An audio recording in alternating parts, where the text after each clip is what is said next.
You're clicking on this video, I'm going to go ahead and assume a couple things. One, that you're wanting to get your art to the best possible place that it can be. And two, that you haven't yet found the information that you're looking for, or that the information that you have found hasn't had the impact on your music that you were hoping that it would.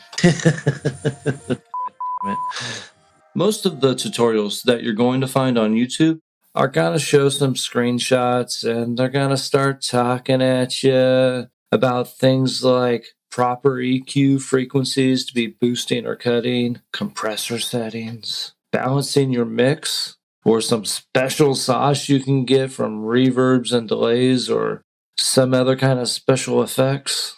Well, if that's the kind of thing you're looking to cloud your judgment with, then go ahead and click on one of nearly 9 million other videos that are out there on YouTube. Because this video is not that. No. Not that kind of video at all. No, here we're going to discuss some really outlandish things. Things like concepts, ideas, and principles. Hey, my name's John Rose. I'm with Quest One Music, and I'm here to help you find your sound.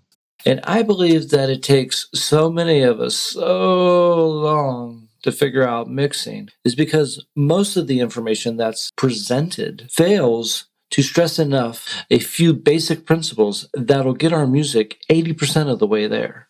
And while some of this info is still relevant, it's really not all that helpful because it can actually distract us from really learning and understanding on a deep level these few essential concepts.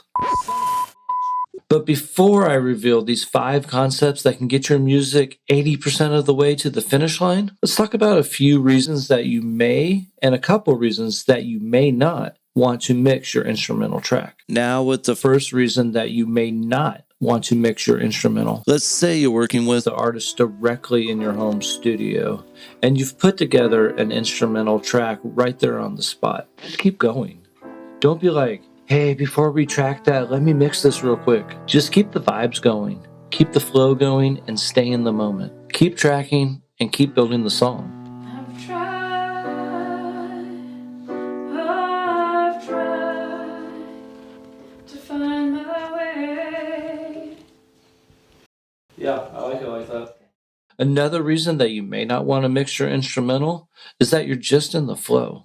You're having a very productive day and you're getting a bunch done. If your creative juices are flowing, then just keep going. Always come back later and decide which tracks you want to arrange and which tracks you want to mix. Now, obvious reasons that you probably would want to mix your instrumental would be that you're trying to make a product, like an instrumental or a beat for sale, or something like an ad to sell your services as a songwriter, or making a beat for somebody else to use. Or you're just trying to get your track on Spotify, YouTube, SoundCloud, or wherever else you may put out your track. You probably want to represent yourself in the best light possible. And honestly, I've never regretted mixing one of my tracks. So let's take a look at some ways we can get you to a better mix more effectively and more efficiently. Maybe an unusual tip, but the first bit of advice I have for you when we're thinking about mixing our instrumental tracks is balancing time management with putting your best product forward. So time management on the one hand being that you want to be efficient with your time, and best product forward being that you want to put the best thing out there. What I don't want you to do is to overthink every step of mixing and to just overanalyze every single thing. The best way we can get the best thing out there and to have great time management is to focus on the things that are most important first. And also just not worry about the stuff that's pretty insignificant. It doesn't matter that much. Just let it go. The next tip is probably also an unusual one that you may or may not have heard before, but it's actually very important. It's helped me get through mixing instrumentals and full songs with vocals much quicker and with more confidence and purpose. And that is something very simple. I want you to take a pencil or a pen and a notebook and actually make some notes. And we're going to refine our listening skills by asking ourselves a couple questions as we listen to the track and we jot down some notes. The first of which is, what is the purpose of this track? What am I trying to convey to the world? That right there can point you in a very good direction. The next bit of note-taking that you should have jotted down is, what is the most important element of this track? And most likely even, what's the most important element for each section of the track? And that can change. Verse 1 might actually be different than verse 2 as far as what you're trying to highlight. Chorus 1 might be different than chorus 2. So write down what the one most important element is, and then the one or two supporting elements that should be tucked in right below that most important element. It could be the drums, or it could just be the snare. It could be the bass. It could be whatever you say it is. There's no right and there's no wrong. But you should know definitively what you think the most important thing is. Now, the next tip I have heard a few people mention, but I don't think people really drive this home enough. And that is the fact that when thinking about mixing and balancing and all that stuff, the most important part of it is volume control, volume levels, volume balancing. And sometimes that takes automation. Sometimes that takes clip gain. Sometimes that takes doing all sorts of things before you ever think about EQing, before you ever think about compressing. It's getting your volumes right. And if that means you need to take a guitar track, if you need to take a guitar track where part of the wave is really fat and like there's this tail and it's beautiful, but it kind of just shrinks off, maybe you need to clip gain that tail a little bit and just bring it out so that it's more audible. If it's something you're trying to highlight, just take care of it before you do any processing to it. Here's another thing that I don't think enough people really drive home when talking about mixing, whether it's an instrumental track or a full track, and that is using reference tracks. It can be very powerful to pull in one or two reference tracks. Try to volume match them. But especially in the beginning when you're mixing, something that can really help you is if you pull in something that's sonically similar to the track you're making. In other words, it has somewhat of a similar style, maybe somewhat similar instrument landscape palette. You can start listening to what level is the bass at compared to mine. If you volume match it, it makes this much easier. What level is their snare compared to where mine sits? What level is the guitar, if you have a guitar, compared to where mine sits? And maybe check it with a few different, probably two is good, two different references, so you can kind of get a general idea, because there's no perfect spot. You kind of want to have an idea of a roundabout placement of where things might like to go. And once you know where other people are placing them, you could totally disagree. Be like, no, my guitar needs to be way out here in the front. And maybe it does for instance, but at least you have an idea of a starting point. So when you're listening to your reference tracks, be very specific about things you're listening to and get out your notebook. Take some more notes so you're not just continually listening over and over again. Listen to it a few times round or to a section a couple times round and take some damn notes.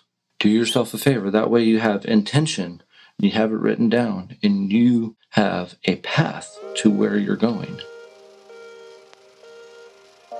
Now, this next concept, I really think, brings together the bulk of what's important in the mix. Before we talk about compression or EQ or special effects, ambience, any of that stuff, here's what's really important. And this really brings together 80-90% of the mix and the rest of the decisions you're going to make. This concept, balancing your mix and your instruments, it's just the starting place for the mix.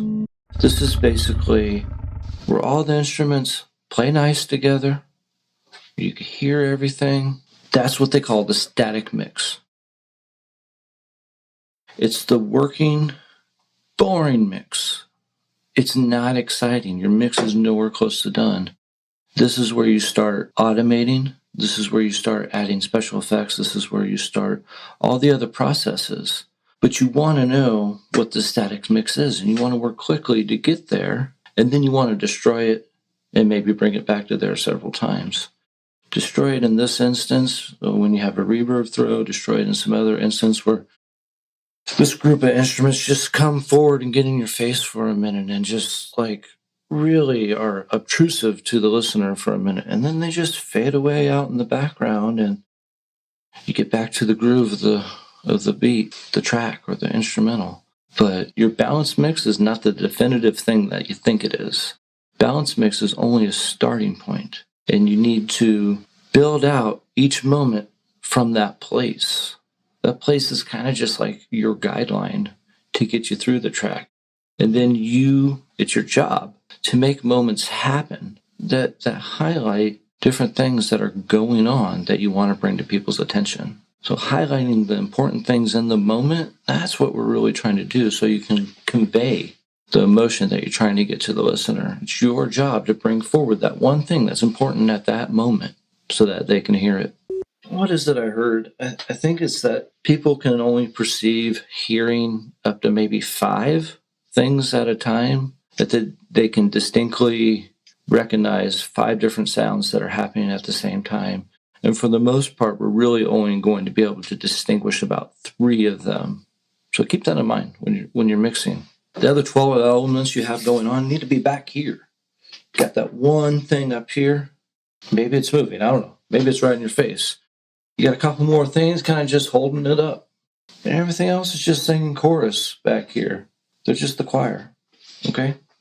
Now, if you would like to get into compression, volume, panning, those kind of topics, just leave a comment below. And we'll see if we can't do some videos on that stuff. But I want you to remember that all that stuff, it's just not nearly as important.